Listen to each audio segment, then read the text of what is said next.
क्या आप जानते हैं कि गंगा ने अपने 7 पुत्रों को जन्म के तुरंत बाद नदी में क्यों प्रवाहित कर दिया? चलिए जानते हैं। गंगा, जो स्वर्ग से पृथ्वी पर अपनी अलौकिक सुंदरता और तेज के लिए अवतरित हुई थी, ने राजा शांतनु को अपने रूप और व्यक्तित्व से इतना मोहित कर दिया कि उन्होंने उनसे विवाह का प्रस्ताव रखा। गंगा ने विवाह के लिए एक शर्त रखी, मैं चाहे जो भी करूं आप कोई सवाल नहीं करोगे। प्रेम में डूबे शांतनु ने यह शर्त स्वीकार कर ली।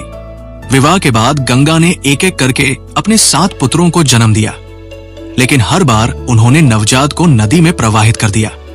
ये देखकर राजा शांतनु का हृदय बार बार टूटता रहा, लेकिन अपनी प्रतिज्ञा के कारण वो मौन रहे। 8वें पुत्र के जन्म पर राजा का धैर्य जवाब दे गया। उन्होंने गंगा को रोकते हुए पूछा, तुम ऐसा क्यों कर रही हो? ये हमारे पुत्र हैं, इन्हें नदी में प्रवाहित करना अत्यंत अमानवीय है। तब गंगा ने शांतनु को इस रहस्य से अवगत कराया। उन्होंने बताया कि यह कथा स्वर्ग के वसु देवता से जुड़ी है, जो अपनी दिव्यता और सुखमय जीवन के लिए प्रसिद्ध थे। वसु ने ऋषि वशिष्ठ की दिव्य गाय नंदिनी को चुराने का प्रयास किया था। इस कृत्य से ऋषि वशिष्ठ अत्यंत क्रोधित हुए और उन्होंने वसु को शाप दिया कि वे पृथ्वी पर मनुष्य योनि में जन्म लेंगे। शाप से भयभीत वसु ने ऋषि से क्षमा मांगी। ऋषि वशिष्ठ ने उनकी प्रार्थना स्वीकार करते हुए शाप को कम किया और कहा कि उनमें से 7 वसु अपने कर्मों से शीघ्र मुक्त हो जाएंगे।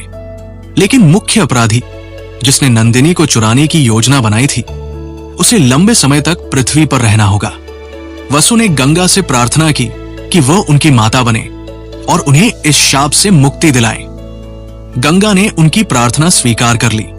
यही कारण था कि उन्होंने 7 पुत्रों को जन्म देकर तुरंत नदी में प्रवाहित कर दिया, ताकि वे अपने शाप से मुक्त हो सकें। आखिरी पुत्र, जो मुख्य अपराधी था, उसे गंगा ने जीवित रखा। उन्होंने शांतनु से कहा, यह पुत्र सबसे विशेष है। यह पृथ्वी पर धर्म, त्याग और शौर्य का प्रतीक बनेगा। इसका नाम देवव्रत है। यही देवव्रत आगे चलकर भीष्म पितामह के नाम से प्रसिद्ध हुए, जिन्होंने महाभारत के इतिहास में अपनी अमिट छाप छोड़ी।